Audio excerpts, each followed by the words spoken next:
Saksakalyan gunarnavasya Vande Guru Sri Charanarabindam.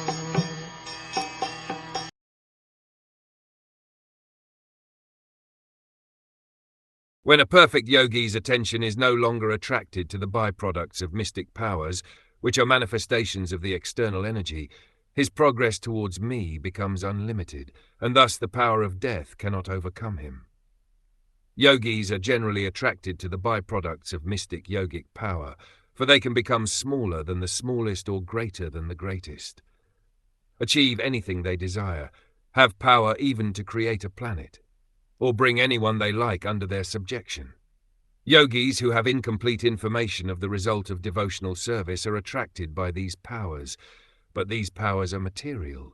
They have nothing to do with spiritual progress. As other material powers are created by the material energy, mystic yogic powers are also material.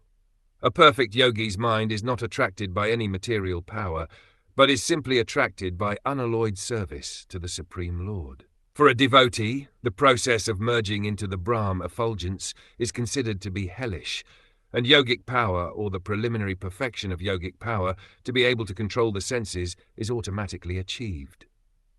As for elevation to higher planets, a devotee considers this to be simply hallucinatory. A devotee's attention is concentrated only upon the eternal loving service of the Lord, and therefore the power of death has no influence over him.